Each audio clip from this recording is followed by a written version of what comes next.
Olá, turma, tudo bem? É um prazer enorme estar aqui mais uma vez para mais uma videoaula. Sou o professor Adriano, professor de ciência do sétimo ano, Ensino Fundamental 2. Essa nossa videoaula de número 19 tem como objetivo a correção das atividades abordadas na aula anterior, páginas 201 e 207, e dar continuidade ao tema sobre as plantas. Nessa aula eu vou abordar o conteúdo sobre as gimnospermas e as angiospermas. Para começar, peguem o livro aí na página 201, fazermos a nossa correção. Aqui tem um texto falando sobre o xaxim. Lembrando que o xaxim ele é muito explorado como planta ornamental. Só que o xaxim tem um crescimento lento. Ele cresce de 5 a 8 centímetros por ano. Ou seja, leva muito tempo para que ele se torne uma planta comercial. Primeira questão. O sufixo açu tem origem tupi. O sul, significado grande e comprido. Com base nessa informação, explique a razão dos seguintes nomes: samambaia-açu, jacaré-açu e minhoca-açu ou minhoco-açu. Faça uma pesquisa a respeito dessas espécies e verifique sua resposta. Se você conhece outra palavra com essa mesma terminação, anote-a e explique o significado. Pois bem, a palavra samambaia-açu significa samambaia grande, jacaré-açu, jacaré grande e minhoca-açu, minhoca grande ou minhoca comprida. Segunda questão. O que se pode fazer para evitar que samambaias-açu sejam extintas? Primeiramente, tem que criar uma área de preservação permanente do bioma da Mata Atlântica, porque o xaxim ele vive exclusivamente na Mata Atlântica, na região brasileira. É onde ele se adapta devido ao clima. É uma planta endêmica dessa região, endêmica que está encontrada especificamente na Mata Atlântica. Deve ser feita a proibição da retirada e comercialização do xaxim. Tem que ter educação ambiental para que as pessoas saibam que preservar é melhor do que destruir. E também substituição dos xaxins pelos coxins, que tem uma grande durabilidade e ele pode ser renovado facilmente. Está aí a resposta da questão 1 e da questão 2, página 201. Vamos agora à página 207, por gentileza. A página 207 está mostrando que tem, perguntando para vocês: há plantas em sua casa ou na escola? Você já procurou saber que plantas são essas? Faça uma pesquisa perguntando a pessoas em casa ou na escola sobre qual é o nome da planta nesses ambientes. Depois procure em outras fontes de pesquisa, com livro na internet, se essas plantas têm algum outro uso para o ser humano. Tente também classificar a planta entre os grandes grupos de plantas terrestres. Quais são os grandes grupos de plantas terrestres? Briófitas, pteridófitas, gimnospermas e angiospermas.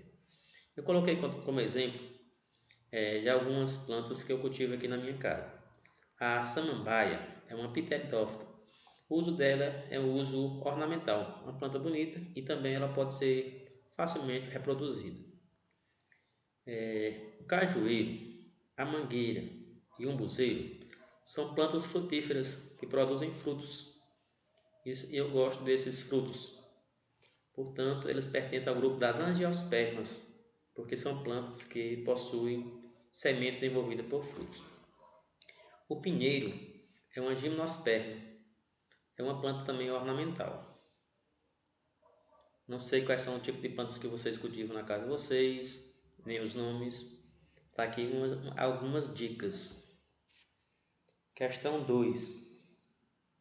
A imagem abaixo foi obtida por microscopia de luz e mostra uma alga verde. A alga verde são plantas aquáticas que a gente estudou na aula passada. Essa imagem está mostrando aqui uma estrutura que vai definir os seres vivos fotossintetizantes eucariontos. Letra A. Qual é o nome da substância que confere a cor verde a esse organismo? O nome da substância é clorofila, responsável pela fotossíntese. Letra B. Em quais organelas está localizada essa substância nos eucariontos fotossintetizantes? A clorofila se encontra em uma organela especial chamada de cloroplasto, ou seja, ela se encontra nos cloroplastos dos eucariontes. Terceira questão. Em que tipo de ambiente você esperaria encontrar o maior número de musgo em uma região da Caatinga ou de Mata Atlântica? Justifique sua resposta. Lembrando que musgo é uma briófita, ela depende da água para se reproduzir e gosta de ambiente úmido e sombreado. Então, em que bioma é mais apropriado encontrar o musgo? Em Mata Atlântica, porque musgos são briófitas e dependem da água para a fecundação. Além de ser plantas avasculares, que necessitam de maior quantidade de água para sobreviver. Avasculares são plantas que não têm sistema de transporte de nutrientes. O transporte de nutrientes nessas plantas é feito célula a célula. A caatinga é um bioma que se caracteriza por longos períodos de escassez de água. Aí os musgos não se adaptariam bem a esse tipo de bioma. Com isso, a gente finalizou a correção das atividades de hoje e dar continuidade ao tema. Hoje eu vou trabalhar sobre as gimnospermas e as angiospermas. Vamos conhecer mais sobre as gimnospermas. Gimnospermas são plantas que possuem semente nua, não possuem fruto para envolver a semente. Só que elas estão bem adaptadas, bem distribuídas no ambiente terrestre, encontrado no Brasil e em outros países. E são plantas que podem ser de pequeno porte e também plantas gigantes como as sequoias. São muito bonitas, elas podem ser usadas também para a extração de madeira, desde que seja reflorestado e preservação desses biomas. Vamos conhecer as características gerais das gimnospermas. Como eu havia dito, são plantas que não possuem semente envolvida por fruto, semente é nua. São plantas amplamente distribuídas no ambiente terrestre porque estão bem adaptadas.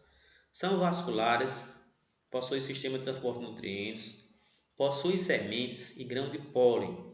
Duas características evolutivas que surgiram no grupo das gimnospermas. Preste bem atenção a essas características. Possui semente e grão de pólen. Foi o primeiro grupo de planta terrestre a desenvolver semente e grão de pólen. E ela apresenta várias estruturas reprodutivas, entre elas os estróbilos masculinos e os estróbilos femininos. Além disso, a parte feminina da planta apresenta o tubo polínico, que vai ser usado durante a fecundação, e o grão de pólen, que é a estrutura masculina. Durante a fecundação original, o embrião fica na semente. A semente nas gimnospermas, por exemplo, o pinheiro do Paraná, é o pinhão, que eles ficam nos estróbilos femininos. E o local onde ele fica lá é chamado de pinha. A pinha é o conjunto formado por pinhão. E lembrando que as gimnospermas são plantas que não dependem da água para a fecundação, porque ocorre a polinização devido ao grão de pólen. Só que esse tipo de planta, a polinização é feita pelo vento, diferentemente das angiospermas, que pode ser feita por insetos, animais e outros seres vivos. Só para lembrar, as gimnospermas é o primeiro grupo de plantas a apresentar semente e grão de pólen. Só que elas não têm flores, não possuem frutos. Guardem bem essas informações, que são úteis para vocês. Principais representantes das gimnospermas: Araucária ou pinheiro do Paraná. Esse tipo de planta é encontrado na região sul do Brasil, na região sudeste. Está aqui nessa primeira imagem, aqui na parte superior. Aqui é uma planta típica, pinheiro do Paraná, que é uma gimnosperma. Como eu havia dito, as gimnospermas são plantas que podem atingir grande porte, até 100 metros de altura ou mais. Aqui está mostrando as sequoias. Sequoias são plantas que podem atingir portes gigantescos e também podem viver muitos. Já foi encontrados sequoias que têm mais de 4.000 anos de existência, ou seja, mais velhas do que Cristo. E os cipestres são plantas muito lindas, muito utilizadas na ornamentação, principalmente como árvore de Natal. Então vocês conheceram um pouco mais sobre as principais representantes das gimnospermas: Pinheiro do Paraná ou araucárias, conhecido no sul do Brasil como mata de araucárias, as sequoias e cipestre. Eu falei que a sequoia está entre as árvores mais velhas do mundo, elas vivem muito e também podem atingir mais de 100 metros de altura, são gigantes. Ciclo reprodutivo das gimnospermas. Como eu havia dito em outras aulas, as plantas elas possuem alternância de geração. Tem a reprodução sexuada e a reprodução assexuada. Vamos conhecer um pouco mais sobre a planta gimnosperma. Aqui está mostrando uma planta típica do sul do Brasil, que é o pinheiro do Paraná ou mata de araucária. Esse pinheirozinho, na época reprodutiva, ele libera estruturas reprodutivas chamadas de estróbilos masculinos e estróbilos femininos, que podem estar na mesma planta ou em plantas diferentes. Durante a liberação das estruturas reprodutivas estróbilos masculino e feminino, no interior deles vai ocorrer uma divisão celular chamada de meiose, que é para a formação dos gametas. O gameta masculino vai estar lá no grão de pólen e o gameta feminino fica lá no megásporo funcional, que é depois que ocorre a divisão celular da meiose, que ocorre tanto nos estróbilos masculinos quanto nos estróbilos femininos. Nos estróbilos masculinos vai produzir o grão de pólen e nos estróbilos femininos vai produzir o megásporo funcional. O que ocorre depois? O grão de pólen ele vai ser liberado porque o côndilo vai se abrir e vai ser liberado pelo vento. Depois que ele vai ser levado pelo vento, ele vai cair sobre o megasporo feminino que está lá no arquegônio. Aí vai ocorrer a formação do tubo polínico, ele vai germinar até atingir a oosfera para que ocorra a fecundação. Lembrando que tanto o gameta masculino quanto o feminino são células N, chamadas de células haploides. N mais N dá 2N, que vai ser células diploides. Depois que ocorreu a fecundação, aí vai originar a semente, que é chamada de pinhão. Essa semente, se ela for colocada no solo e tiver condições favoráveis, ela vai germinar e vai originar uma nova planta. Essa plantinha vai crescer e formar o pinheiro adulto e começa um novo ciclo. Acho que ficou claro para vocês aí o ciclo das gimnospermas, especificamente o pinheiro do Paraná. Agora vamos conhecer as angiospermas. As angiospermas é o grupo de plantas mais evoluída da Terra e ela apresenta como estruturas adaptativas e evolutivas a presença de frutos e flores, coisa que não tem nas gimnospermas. Lembrando que toda planta que possui flores e frutos, elas são classificadas como angiospermas. É o grupo de plantas mais numerosa da Terra, é as mais adaptadas e ela se distribui por todos os ambientes terrestres. Elas podem ser encontradas até mesmo no bioma dos desertos. Existem alguns tipos de plantas que se adaptam ao deserto. Essas plantas elas possuem estruturas específicas na época da reprodução.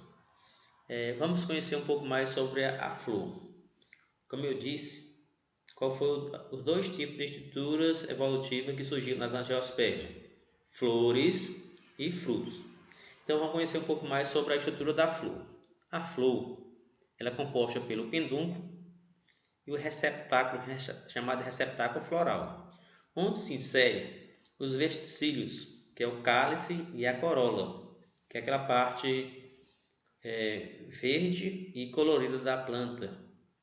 A gente vai falar um pouco mais sobre cálice e corola mais adiante.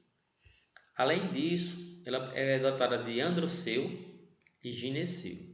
O androceu é a parte masculina da flor, onde ficam os estames, que são as estruturas masculinas da flor. E o gineceu é a parte feminina da flor, onde ficam os pistílios, que são as estruturas reprodutivas femininas da flor. Então vamos lembrar aí. De que é composta uma flor? Pedúnculo, receptáculo, onde ficam os vestícios. Os vestícios são formados por cálice e corola. E além disso, sobre a corola e o cálice fica androceu e gineceu. Lembrando que uma mesma planta ela pode ter tanto a estrutura masculina quanto a estrutura feminina na mesma flor ou em flores diferentes. E também tem plantas que têm o androceu em uma planta e o gineceu em outra. Aí elas são plantas que possuem sexo separado, mas é coisa rara no grupo das plantas. Vamos conhecer um pouco mais a flor, mais intimamente. Como eu havia dito, o cálice ele é o conjunto formado por sépalas, aquela parte que fica externa às pétalas. A corola é a parte colorida da flor, que é formada pelo conjunto de pétalas. Tem plantas que as pétalas e as sépalas são da mesma cor, aí ela recebe o nome de tétalas. Androceu, como eu havia dito, que é a parte masculina da flor, formada por conjunto de estames. Só que os estames ele tem duas estruturas básicas: o filete, que é um hastezinho, e a antera, é onde é produzido o grão de pólen. O gineceu é o conjunto de pistilos, que é composto pelas estruturas femininas da flor. É o ovário, onde fica o óvulo, onde o óvulo é produzido, o estilete e o estigma. O estilete é o tubo onde vai crescer e germinar o tubo polínico. E o estigma é o local onde ocorre a polinização da planta, onde é aderido o grão de pólen. Uma observação: se uma flor tiver a parte masculina e feminina na mesma flor, ela recebe o nome de planta hermafrodita, porque tem a estrutura masculina e a estrutura feminina na mesma planta. Lembrando que existe também hermafroditismo em alguns animais, como por exemplo as minhocas. Esquema de uma flor de angiosperma. Como eu havia dito, quais são as partes de uma flor? Pedúnculo, popularmente chamado de talo. Receptáculo floral é uma parte que parece com uma taça, com cálice. É onde ficam as sépalas. E as sépalas é a parte que vai proteger as pétalas. O conjunto das sépalas é chamada de cálice. E o conjunto de pétalas é chamado de corola, que é a parte colorida da flor. Por que é que esse conjunto formado pelas sépalas recebe o nome de cálice? Porque se assemelha a um cálice, se vocês analisarem bem. Como eu havia dito, sobre as pétalas e as sépalas, tem interiormente da flor a estrutura masculina e a estrutura feminina. Como eu havia dito, que pode ser na mesma flor ou em flor diferente. Essa flor aqui é uma flor hermafrodita. Aqui está mostrando essa parte aqui mais externa. Essas estruturas aqui é a parte masculina. Essa hastezinha aqui é chamada de filete. E essa pontazinha aqui é onde fica o grão de pólen, recebe o nome de antera. E ela tem dezenas dessas estruturas em uma mesma flor. Só que a parte feminina, essa parte aqui central, aqui essa imagem foi ampliada, está mostrando aqui ó, separadamente. Na parte superior tem uma aberturazinha e ela tem um líquidozinho que é onde vai ser aderido o grão de pólen. Essa estrutura recebe o nome de estigma, é onde ocorre a polinização. Polinização nada mais é do que o transporte do grão de pólen da antera até o estigma, que é feito por insetos como abelhas, borboletas e beija-flores. No interior do estigma tem um líquido que é chamado de néctar. É onde elas vão obter o néctar para se alimentarem. Abelhas, borboletas, beija-flores. Esse tubozinho aqui que comunica o estigma ao ovário recebe o nome de estilete e é nele que vai crescer o tubo polínico. Essa parte mais alargada aqui é chamada de ovário. Então, lembrando, quais são as três partes da estrutura reprodutiva feminina da planta? Estigma, estilete e ovário. Masculina é formada por duas partes, antera e filete. E essa planta aqui em particular, ela é hermafrodita, porque tem a parte masculina e a parte feminina na mesma planta. Espero que ficou claro aí a estrutura das plantas angiosperma, da flor da angiosperma. Vamos agora ver como é que ocorre a reprodução, o ciclo reprodutivo. Aqui está mostrando uma flor hermafrodita, que tem tanto a parte masculina como a parte feminina. Então, como é que ocorre?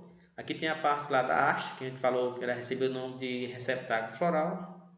E aqui tem o pendúculo. E aqui tem o cálice. E esse conjunto é a corola. Dentro aqui dele vai proteger a parte reprodutiva da flor.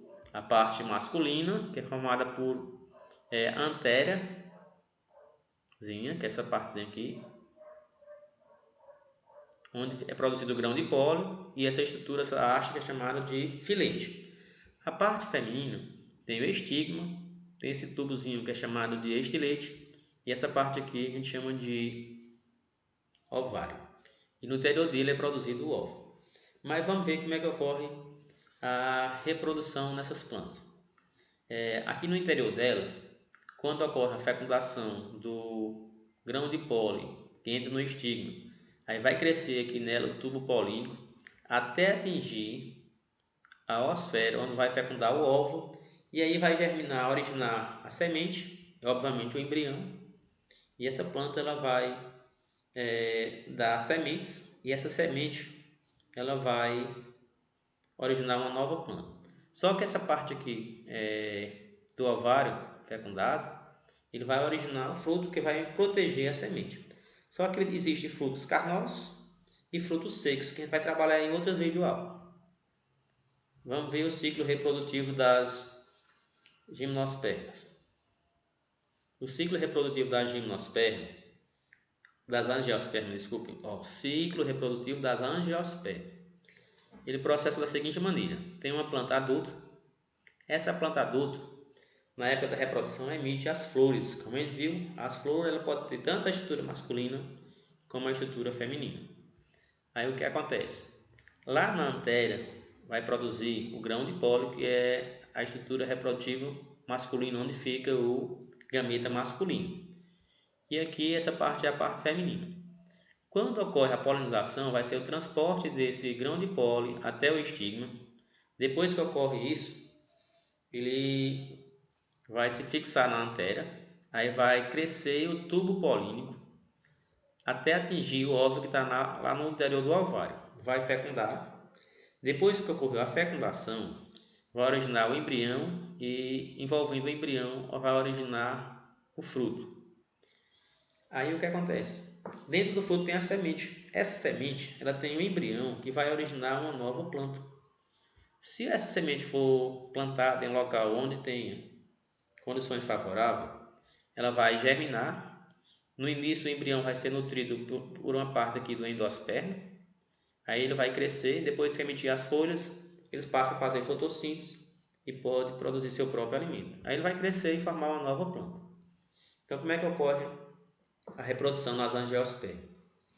Ela produz a flor produz na parte masculina, lá na antéria, o grão de pólen, que pode ser levado pelo vento, por insetos, por abelhas ou por beija-flores, até o estigma, onde ocorre a polinização. Polinização é o transporte do grão de pólen da antéria ao estigma. Depois que ocorreu isso, esse grão de pólenzinho vai germinar no interior do estilete, vai crescer e formar o tubo polínico e vai até o interior do ovário. E lá vai ocorrer a fecundação e assim origina o embrião. E o embrião vai estar protegido pelo fruto.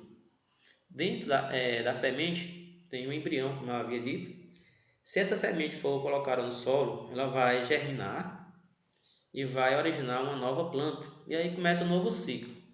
Eu acho que ficou fácil para vocês aí o ciclo reprodutivo das angiospermas. Eu deixo para vocês as atividades das páginas 208 e 209. E lembrando que a página 207, a questão 4, inicia na página 207. Tem só enunciado lá. mas as perguntas estão na página 208 e 209. Agradeço a todos pela atenção e até a nossa próxima aula.